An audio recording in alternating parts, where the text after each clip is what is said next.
성경 말씀 로마서 14장 10절에서 12절까지만 읽도록 하겠습니다. 로마서 14장 10절에서 12절.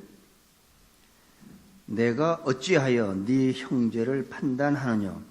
어찌하여 네 형제를 업신 여기느냐? 우리가 다 하나님의 심판대 앞에 서리라. 기록되었으되 주께서 가라사대 내가 살았노니 모든 무릎이 내게 꿇을 것이요 모든 혀가 하나님께 자백하리라 하였느니라. 이러므로 우리 각인이 자기 일을 하나님께 짓고 하리라. 아멘.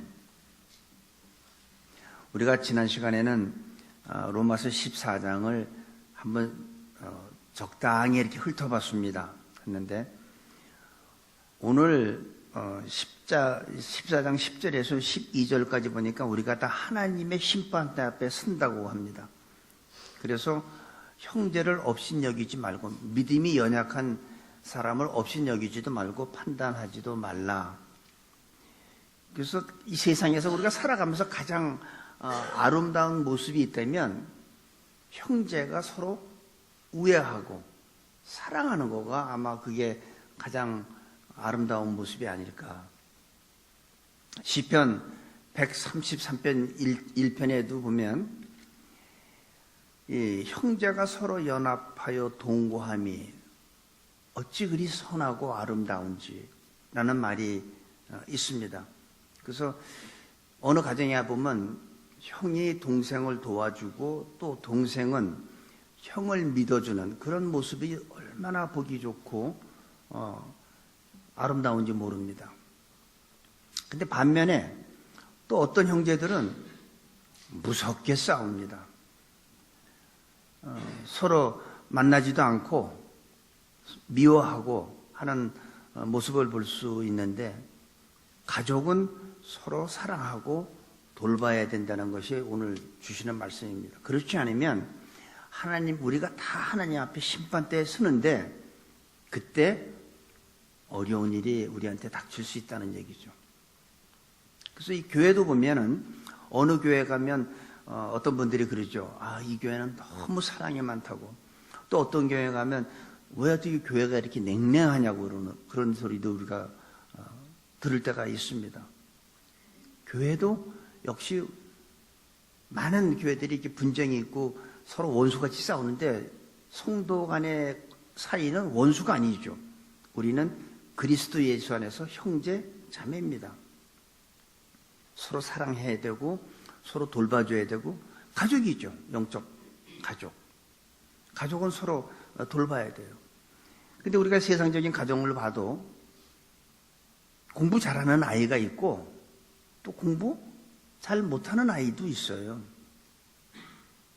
하는 것마다 일이 잘 풀리는 아이가 있는가 하면 열심히 노력을 하는데 일이 안 풀리는 그런 자녀도 있습니다.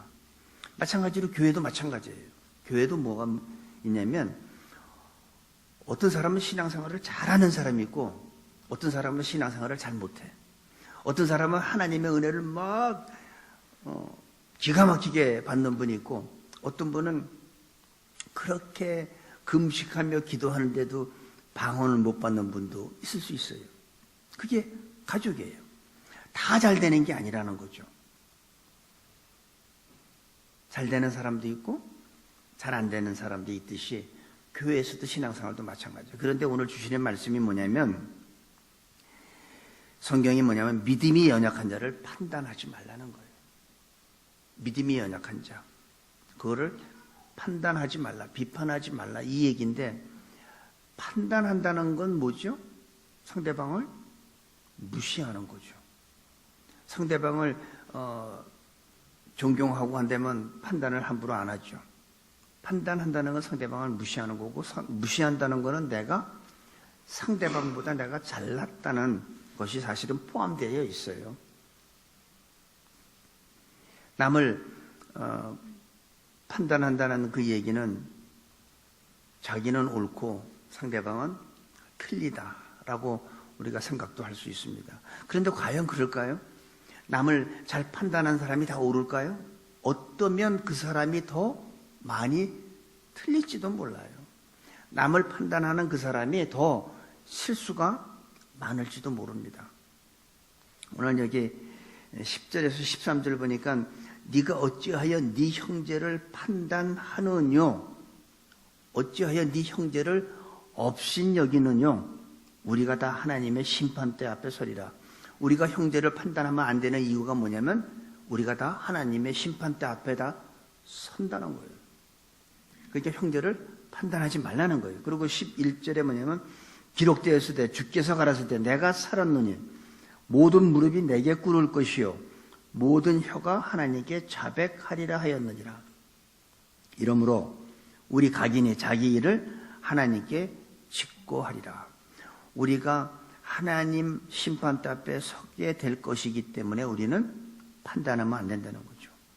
대개 교회에서 타인을 비방하는 사람들이 사실을 보면 제일 문제가 있습니다. 성숙한 사람은 다른 사람을 비방하지 않아요. 다른 사람이 어떤 약점이나 단점이 있고 어떤 잘못된 점이 있으면 그거를 들춰내지 않고 그걸 자꾸 덮어주려고 그래요. 근데 다른 사람의 그 뭘 하나 어디서 이렇게 간접적으로 듣기만 해도 그냥 다 퍼뜨리고 그 잘 판단하는 사람들이 보면 좀 문제가 많이 있는 것 같습니다. 그런 사람들의 이제 특징이 뭐냐면 누가 나보다 다른 사람들한테 목사한테 더 많은 관심과 더 사랑을 받고 또 그 사람이 하는 일이 잘 풀리면 되게 시기하고 질투하는 사람들이 있어요. 그래서 목사는 어느 한쪽으로 이렇게 누구하고도 가깝게 지내기가 참 불안해. 누가 또 이렇게 질투하실까봐. 근데 이게 가족 안에도 있어요. 가족 안에도 부모가, 자녀가 자기의 아이를 어떤 애를 편애하면은 다른 자식들은 부모한테 말은 안 하지만 속에 불만이 많게 되고 괜히 부모한테 사랑받는 그 아이를 괜히 미워하기 시작해요. 제가 어렸을 때 좀 그랬어요. 내가 둘째 아들이다 보니까 학교 다닐 때 보면 우리 형님은 항상 새 거야. 뭐 책가방도 새 거고 교복도 새 거고 항상 새 거고. 나는 둘째니까 형이 쓰던 걸 난 물려받아야 돼. 난 새 거를 한번 써본 적이 없어요. 근데 우리 막내 남동생은 걔는 또 항상 또 새 거야. 그래서 내가 6.25 때 내가 다리 밑에서 우는 걸 주워왔다는 말이 맞나? 난 진짜 이 집 식구가 아닌가? 이게 편애하니까 그렇게 되더라고요. 그래서 제가 어느 날 제 어머니한테 얘기를 했죠. 그랬더니 10손가락 깨물어서 안 아픈 손가락이 어디 있냐고 그러는데 물론 다 아프죠. 그래서 제가 어머니한테 그랬어요. 깨물면 다 아프겠지만 손가락 기장은 다 다릅디다. 제가 그 얘기를 한번 한 적이 있었는데 성경에도 보면 야곱이 많은 아들이 있었습니다. 많은 자녀가 있었는데 특별히 요셉이라는 그 아들을 너무나 편애했어요. 다른 자식들은 다 나가서 일을 하고 농사를 짓고 가축을 치는데 요셉한테는 아주 때때 옷이죠. 아주 색깔 있는 예쁜 옷을 입히고 일도 안 시켰어요. 그러면 그 형제들이 어떻게 했을까요? 부모한테 따지진 않았죠. 부모한테 불평불만 얘기 안 하죠. 말은 안 하지만 그 속에는 뭐가 있어요? 불만이 많죠. 그리고 요셉이 괜히 미움받기 시작해서 결국은 그 형제들이 요셉을 죽이기로 했어요. 죽이려고 하다가 애굽 상인한테 요셉을 팔게 됐죠. 이게 편애하게 되면은 그런 특별히 사랑과 관심을 받게 되면은 이런 문제가 생긴다는 거죠. 그래서 많은 사람들이 오늘 여기 이 13절에 보니까 그런즉 우리가 다시는 서로 판단하지 말고 도리어 부딪힐 것이나 고칠 것으로 형제 앞에 두지 아니할 것을 주의하라. 여기 보면 거기 줄 쳐야 돼요. 부딪힐 것이나 고칠 것으로 형제 앞에 두지 말라고 한 거. 이게 뭐냐면 어떤 사람들은, 그러니까 그 형제들이 저 사람이 미우면, 교회에서도 성도 중에서도 저 사람이 미우면 그 사람 앞에 그 사람이 넘어지게끔 앞에 넘어질 걸 거기다 둔다는 거예요. 거칠 것을 둔다는 거예요. 그러니까 거기에 걸리면 어떻게 돼요? 넘어지는 거죠. 이 사람이 지금 저러면 안 되는데 지금 가정이 있으면서도 딴 이성을 이렇게 좋아하고 그러면 알잖아요. 그러면 저 사람 언젠가 저거 좀 들통나서 좀 망신 좀 당했으면 좋겠다 하고 시간이 지나면 넘어질 거 알면서도 그 거칠 것을 거침돌 그걸 치워주지 않는 사람도 있어요. 이게 왜 그래요? 인간이 그렇게 악하다는 거예요. 잘 되는 꼴을 못 보는 거예요. 그러면서 항상 누가 비즈니스 하면 잘 되면 어쩌지. 겉으로는 잘 돼야 된다고 그러면서. 그게 인간의 그 속성이 이렇게 악하다는 겁니다. 이 불평불만을 품는 사람들을 보면 형제가 넘어지도록 거침돌을 놓는 사람도 있고 그거를 그냥 놔두면 분명히 넘어질 거 알면서도 일부러 치우지 않는 사람도 있어요. 근데 야고보서 4장 17절 맨 마지막 절에 보면 선을 알면서도 행치 아니하는 게 죄라고 그랬어요. 그것도 죄예요. 난 아무것도 안 했어. 아무것도 안 했죠. 하지만 선을 알면서도 그걸 놔두면 저 사람이 넘어질 거 알면서도 내가 행치 아니한 게 죄라고 얘기합니다. 사람이 그렇게 남이 잘 되는 것을 못 보는 게 우리 인간의 속성인 것 같아요. 오죽하면 사촌이 땅을 사면 배가 아프다 합니까? 근데 우리 새누리 성도님들은 나는 잘 안 돼도 주위의 사람이 잘 되면 기뻐하시기 바랍니다. 축복하시기 바라요. 그런 마음 가진 사람이 하나님이 축복해 주세요. 남 잘 되는 꼴을 못 보는 사람은 하나님 축복해 주시겠어요? 안 하죠. 전에 제가 다른 교회에 있을 때 보니까 어떤 분이 교회를 안 나오셔서 가서 이유를 물으니까 누구누구 때문에 안 나간다고. 교회는 가족이고 서로 사랑해야 되고 서로 돌봐줘야 되는 게 가족입니다. 우리 예수 안에서 우리는 한 영적 가족이 됐기 때문에 우리는 서로 어떻게 해야 돼요? 상대방이 부족한 걸 내가 채워줘야 되고. 초대교회의 이 교회 모습을 보면 아름다운 교제를 했어요. 그들은 만나면 서로 사랑하고 서로 통용하고 필요를 채워주고 하는 것이 초대교회의 모습이에요. 그게 바로 교회예요. 요즘 우리 교회도 바로 그렇게 해야 돼요. 그래서 여기 보니까 오늘 말씀해 보니까 오늘 두 가지를 말씀합니다. 첫 번째가 뭐냐면 네 형제를 업신 여기지 말고 판단하지 말라고 하고, 두 번째는 형제 앞에 부딪힐 것이나 거칠 것이 있으면 그걸 치우라는 거예요. 그거를 놔두지 말라는 거예요. 치워놓으라는 거예요. 상대방이 넘어지지 않게끔. 거기에 걸려서 넘어지게 하는 것도 우리가 잘못한다는 거예요. 나는 아무것도 안 했지만 빤히 저 거침돌이 저 사람이 가다가 저기서 분명히 넘어질 거 알면서도 안 치우는 거가 바로 죄라는 거죠. 그러니까 우리는 어떻게 해야 돼요? 치워야지. 형제를 판단하지 말고 누가 넘어질 것 같으면 치우라는 거예요. 그게 오늘 우리한테 주시는 말씀이라고 저는 생각합니다. 형제를 판단하고 비판하지 말라. 형제가 거침돌로 인해서 넘어지는 것 알면은 그거 치우라는 거예요. 그게 우리가 해야 될 일이에요. 그리고 우리는 이 다음에 다 하나님의 심판대 앞에 가요. 그리고 내가 평생 살아왔던 거를 뭐 천사가 와서 얘기하는 거 아니에요. 하나님 이 사람이 어렸을 때는 어땠고 그럴 거 하는 거 아니에요. 하나님의 심판대 앞에 내가 가서 내 입으로 내가 직접 하나님 앞에 고하게 됐어요. 10절부터 13, 12절까지 보세요. 10절에는 우리가 다 하나님의 심판대 앞에 서리라. 그 다음에 11절 모든 무릎이 내게 꿇을 것이요 모든 혀가 하나님께 자백하리라. 모든 혀가 자백하는 거예요. 그 다음에 12절 이러므로 우리 각 사람이 자기의 일을 하나님께 직접 고하는 거예요. 다른 사람이 내 죄로 고하는 게 아니야.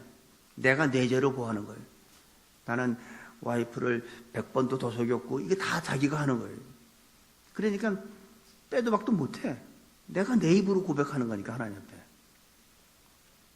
그러면 어떻게 되겠어요? 그런 죄를 짓지 않으려면 형제를 판단하지 말라는 거고, 두 번째로 형제가 넘어질 것 같은 그런 거침돌이 있으면 그걸 치우라는 거예요. 그걸 안 치우면 그것도 죄라는 거예요. 그 다음에 우리 14절 15절 볼게요. 내가 주 예수 안에서 알고 확신하는 것은 무엇이든지 스스로 속된 것이 없으되 다만 속되게 여기는 그 사람에게는 속되니라. 만일 식물을 인하여 네 형제가 근심하게 되면 이는 네가 사랑으로 행치 아니함이라. 그리스도께서 대신하여 죽으신 형제를 내 식물로 많게 하지 말라. 여기서 보니까 음식에 대한 게 나와요. 음식, 식물, 먹는 것. 음식은 중요한 거죠. 음식이 없으면 사람은 굶어 죽게 돼요. 그래서 3일만 굶으면 남의 집 담을 넘는다는 말이 있는데, 음식은 선한 거예요. 음식은 속된 게 아닙니다. 하나님이 속되게 만든 것은 없어요. 하나님이 다 정결하게 만들어 놨는데 그 음식이 속된 것이 아니라 그 음식을 속되다고 말하는 그 사람이 속되다는 거예요. 이거 참 잘 알아야 돼요. 다른 말로 얘기하면 돈이 나쁜 게 아니라는 거예요. 그 돈을 잘못 사용하는 사람이 나쁜다는 거지. 돈 자체는 나쁜 게 아니라는 거죠. 돈은 우리가 살아가면서 필요한 거죠. 근데 이 음식도 마찬가지예요. 음식은 내가 먹어야지 우리가 건강을 유지하고 하나님의 일도 할 수 있고 가정 맡은 하나님이 주신 그 가정도 잘 이끌어가고 주어진 삶 속에서도 내가 최선을 다할 수 있죠. 음식이 잘못된 게 아니에요. 음식은 속된 것이 아니야. 그 음식을 속되다고 말하는 그 사람이 속되다는 거예요. 이게 우리가 잘 이해해야 돼요. 그러니까 먹는 거는 관계가 없다는 거예요. 뭘 먹어도 관계가 없다는 거예요. 하나님의 나라는 먹는 데 있지 않다는 거예요. 내가 이런 음식을 먹으면 내가 좀 더 거룩해지고 저런 음식 먹으면 내가 좀 덜 거룩해지고 하는 게 아니라는 거죠. 음식은 그냥 먹는 거예요. 그러면서 15절에 보니까 만일 식물을 인하여 네 형제가 근심하게 되면, 그러니까 아직도 지금 어느 그 집단들은 그러죠. 아직도 그거 먹으면 안 돼, 저걸 먹어야지, 이건 먹고 이건 저건 먹으면 안 돼 하고서 지금도 못 먹는 사람들이 많은데, 여러분 그거 먹어서 거룩해집니까? 그거 먹어서 내가, 되게 웃기는 얘기잖아요. 그런데 그걸 믿고 지금도 열심히 하는 사람들이 있다니까요.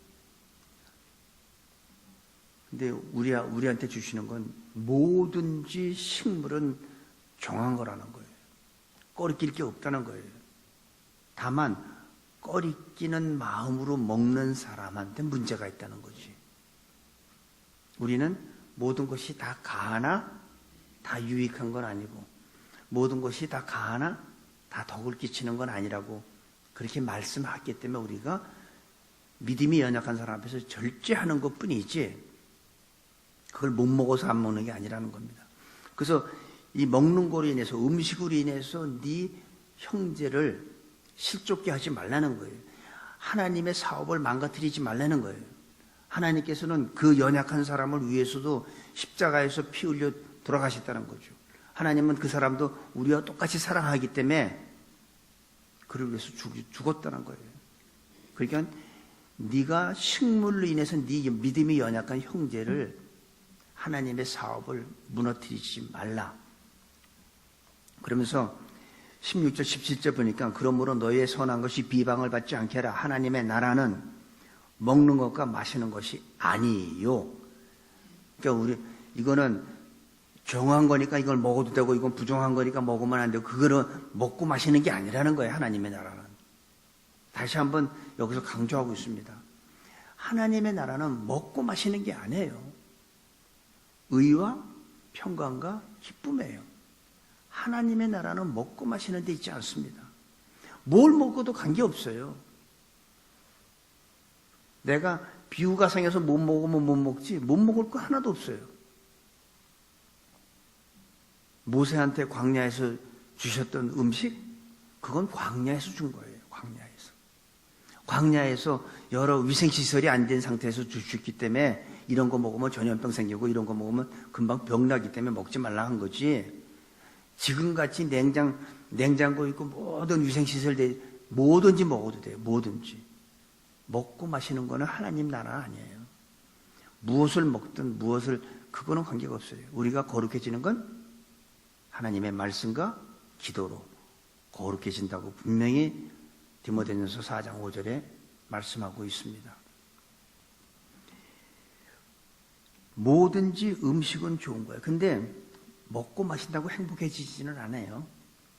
음식은 중요하고 배고플 때 먹으면 기분은 좋지만 적당히 먹을 때 기분은 좋죠. 너무 이거 아까웠어. 이거 버리기 아까운데 이거 그리고 막 배가 부른데도 더 너무나 많이 드셔보세요. 어떤가? 되게 불편하고 기분 나빠요.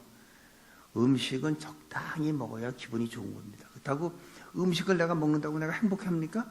뭐 그 순간은 행복할지 모르지만 평강이 있습니까? 그렇진 않아요. 하나님의 나라는 먹는 데 있지 않다는 거예요. 하나님의 의와 평강과 기쁨에 그게 하나님의 나라예요. 음식이 아니라. 우리가 사는 사회는 이 기쁨을 추구하지 않습니다. 우리가 사는 사회는 기쁨을 추구해야 되고 영적인 감사와 감격 이런 게 없어졌어요. 우리가 사는 사회는 지금 어떻습니까? 여러분, 기쁨을 추구합니까? 사람들이? 아니면 쾌락을 추구합니까? 쾌락을 추구하죠. 기쁨을 추구하는 사람은 별로 없어요. 쾌락을 추구해요. 그래서 사람들이 좀 부유해지면은요, 감사가 없어져요. 우리가 다 이민 와가지고 저 오래된 사람들 얘기 들어보세요. 다들 차가운 써도 돼. 다들. 모든 각 가정이 자기가 쓰면은 이게 당첨될 것 같은 그런 기분이죠. 모든 각 가정이. 차라리 그 사람들 얘기가 지금같이 부유해지니까 남편이 도박에 빠지고 뭐 딴 데 뭐가 빠지고 불행해요. 근데 옛날에 고생할 때 그때는 그래도 고생은 했지만 그때가 행복했어. 이런 얘기 하나 여러분 못 들어봤어요? 나만 들어봤나? 네. 저는 우리 집 사람들이 그 얘기를 들었어요. 그때가 행복했다. 부유해지면요 감사가 없어집니다. 그리고 자꾸 사람들이 이상한 쪽으로 자꾸 빠져 쾌락 쪽으로 나가요. 기쁨 쪽으로 나가는 게 아니라 감사 쪽으로 나가는 게 아니라 사람들은 그래서 없어 봐야 감사를 알아요. 내가 없어져 봐야지 고마움을 알아요. 내가 건강을 잃어봐야지 그 감사를 알아요. 그래서 항상 우리가 부유할 때는 하나님 앞에 대한 감사가 없더라고요. 대부분의 사람들이. 근데 내가 병들고 아파서 호흡도 내가 못하고 음식도 내가 제대로 먹지 못하고 그러면 감사를 알아요. 배고파야 감사가 있고 없어봐야 귀한 줄 압니다. 나는 평생 저 사람이 차는 시계 저것 좀 한번 차고 싶은데 저 시계는 굉장히 비싼 시계예요. 너무나 고급이야. 뭐 다이아몬드가 뭐 12개씩 박혔고. 근데 남의 비싼 시계를 내가 몰래 훔쳐서 차면 마음이 편합니까? 괜히 두근거리죠. 어디 가서 보이지도 못하잖아요. 남의 시계 훔친 거 금방 들통나니까. 그러니까 남의 비싼 시계를 내가 훔쳐찼다고 해서 내가 마음이 평강이 오는 게 아니라는 거죠. 기쁨이 있는 게 아니에요. 오히려 두근두근하고 불안하죠. 그래서 진정한 감사와 감격이 왜 요즘 시대 사람들이 없어졌을까? 왜 하나님의 영적인 감사는 더더욱 없어졌을까?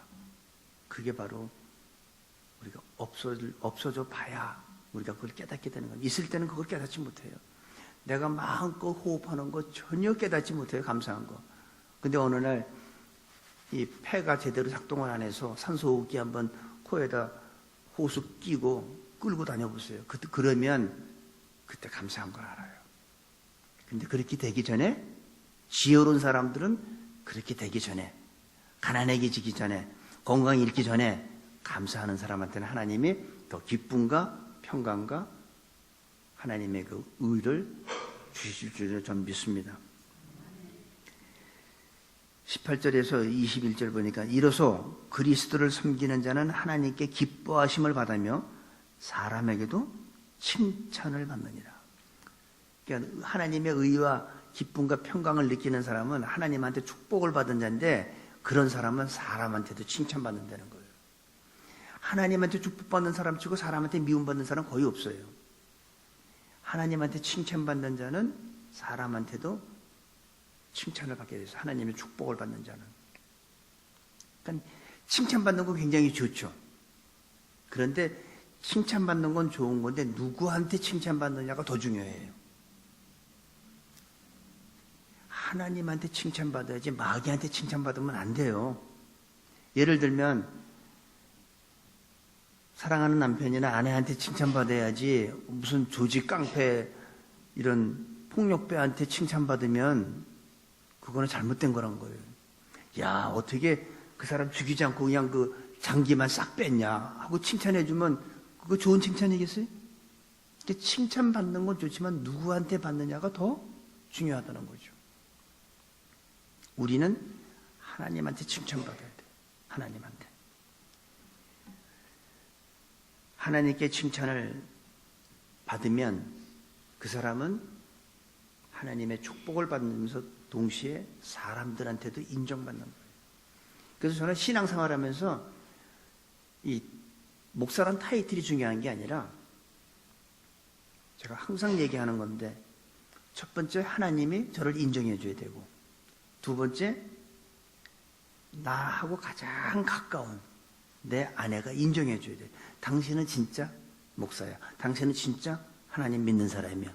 이 소리 들어야 된다는 거예요.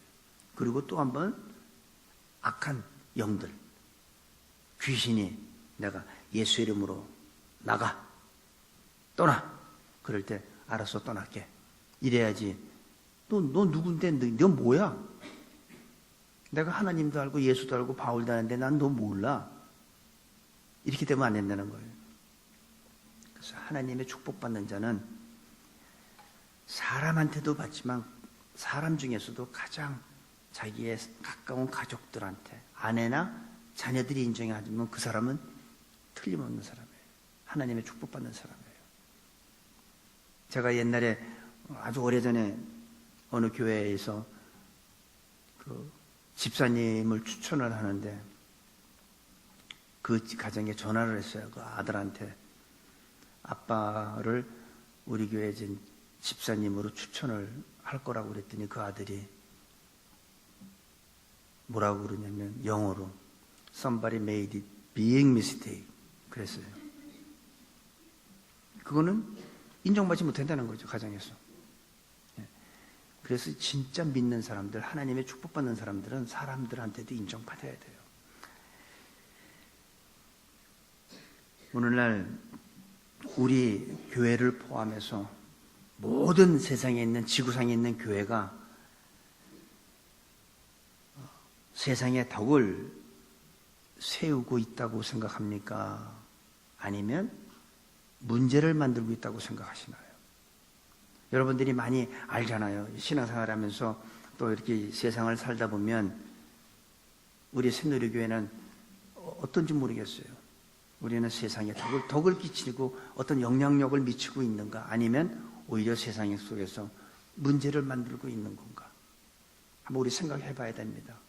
우리끼리 모여서 예배드리고 하나님 찬양하는 건 좋은데, 저는 우리 교회가 세상에 덕을 끼치고 하나님의 권위를 회복시키는 그런 교회가 됐으면 좋겠어요. 하나님의 권위가 너무나, 아까 여기서 얘기했지만 속되다고 하는, 음식이 속된 것이 아니라 그 음식을 속되다고 하는 그 사람이 속된 거예요. 예를 들면 독일의 철학자, 여러분 니체라고 알죠? 니체가 아니라 니체라는 사람이 뭐랬어요? 하나님은 죽었다 했죠. 하나님 없다고, 하나님 죽었다고. 그럼 지금 많은 철학자들도 그런 얘기 하는데, 그 사람이 하나님 죽었다 해서 하나님이 없습니까? 하나님이 죽었습니까? 아니죠. 하나님은 살아계시죠.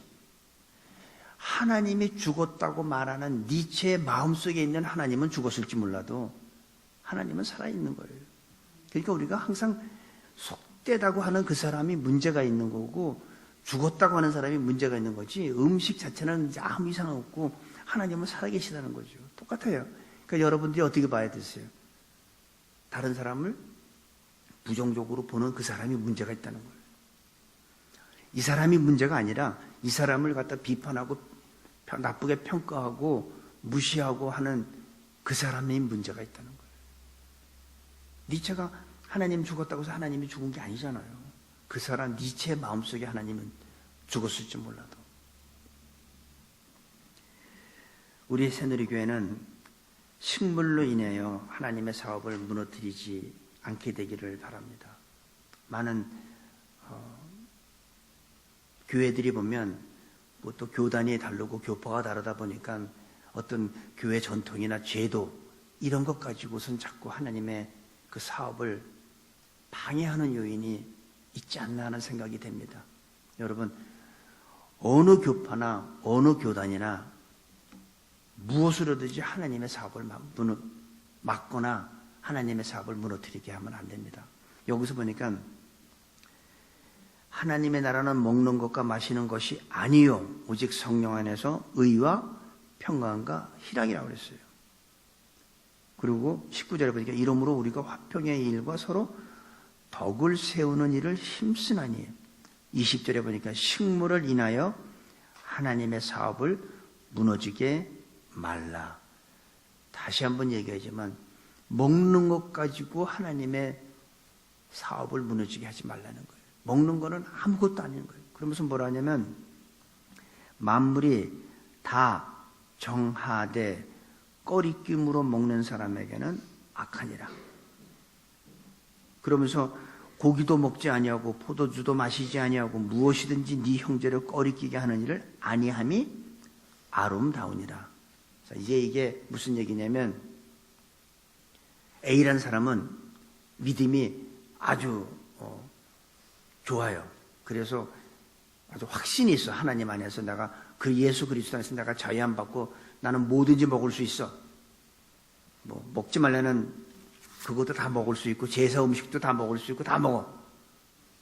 그런데 믿음이 연약한 사람은 저거 귀신한테 제사 지나가는데 저거 먹으면 안 될 텐데, 거기다가 아니 왜 또 술까지 포도주까지 먹어? 그러면 그 사람이 믿음이 연약한 형제는 시험 받는다는 거예요. 시험 받으니까 나는 먹을 수 있는 믿음이 있지만 믿음이 연약한 사람이 나의 행동으로 인해서 그 사람이 믿음에서 떠나고 시험 받을 것 같으면 하지 않는 게 아름답다는 거예요. 하지 말라는 거예요. 네가 믿음이 있다고 먹는 네가 그것으로 인해서 네 형제가 믿음을 떠나면 그게 하나님의 사업을 무너지게 하는 거라는 거죠. 지난주에도 잠깐 얘기했지만 제가 담배를 딱 피면 나는 담배 펴도 괜찮아 하는 믿음이 있어 하고선 담배 피는 건 좋은데 우리 최웅석 집사님이 한 목사가 담배를 펴? 저건 목사 아니지? 하고선 교회 떠나면 안 된다는 거예요. 그거 하지 말라는 거예요, 여러분. 그럴 바엔 차라리 담배 피지 말라는 거예요.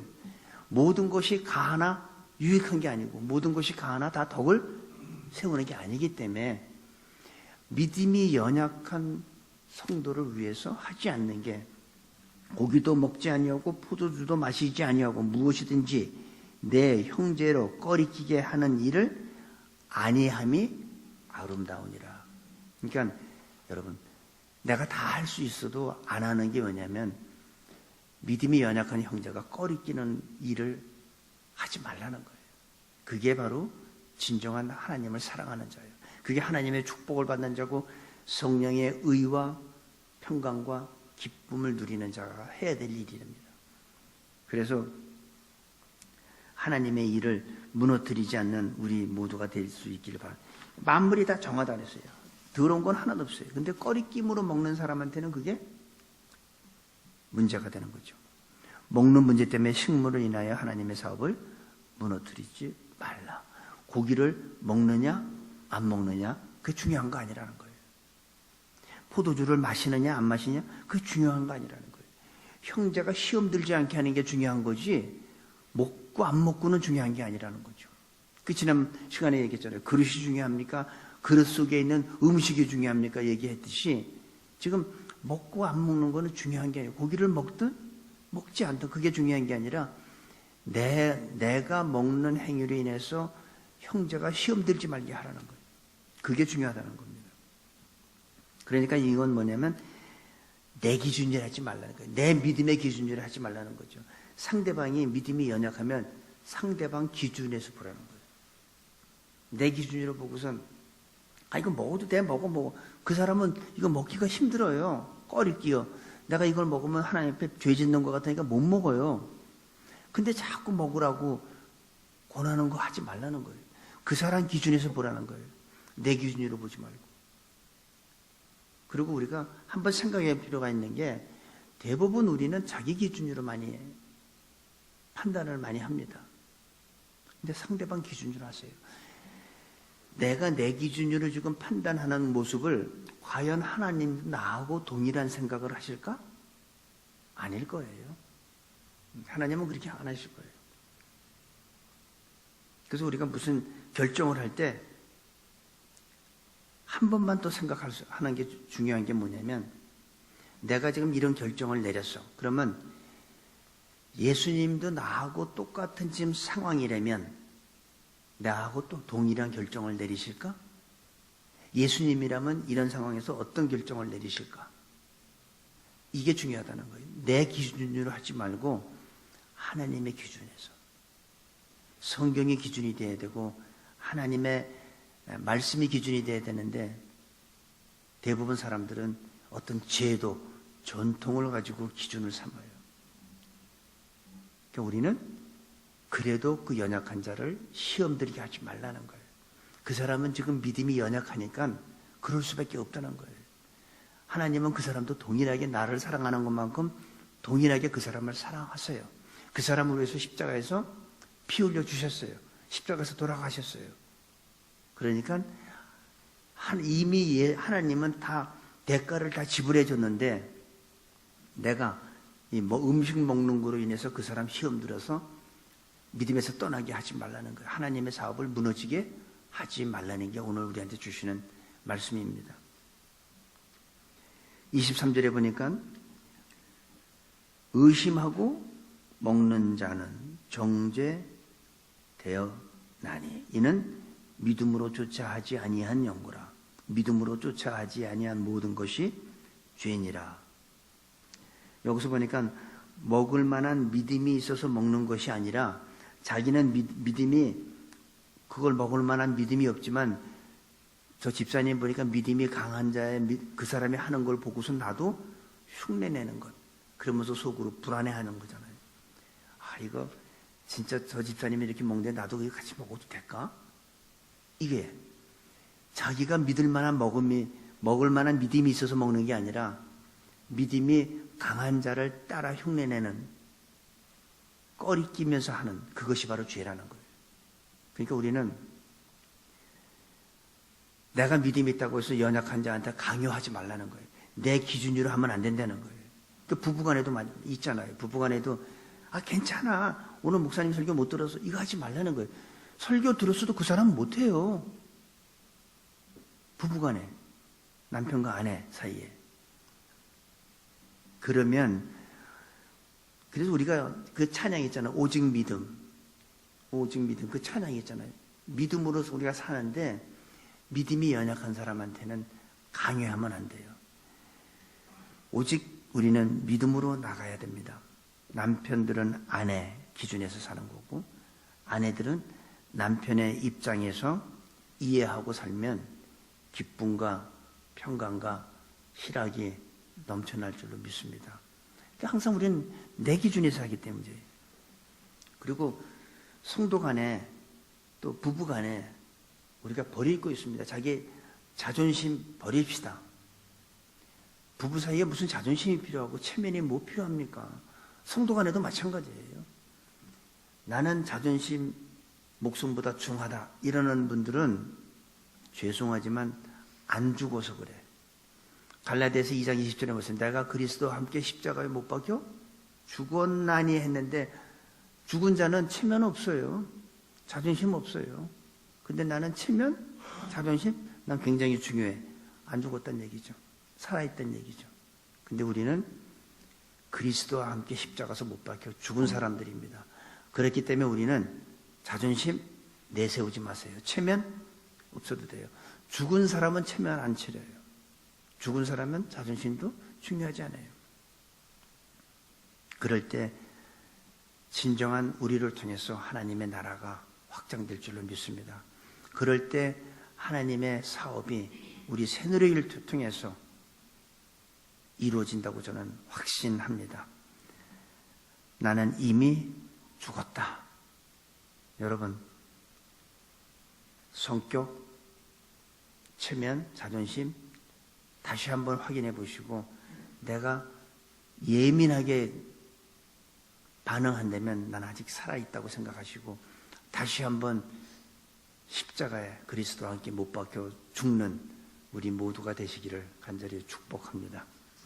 기도하겠습니다. 아버지 하나님, 하나님의 자녀들을 축복하시고 저희들에게 믿음을 더하여 주시고 우리의 기준을 바꿔 주셔서 하나님을 의식하고 믿음으로 살아갈 때 하나님의 의와 평강과 기쁨이 우리 삶 가운데 넘치게 하여 주시고 우리 교회 가운데 넘치게 하여 주시고 우리 가정 가운데 넘치게 하여 주옵소서. 감사하며 예수님의 이름으로 기도합니다. 아멘.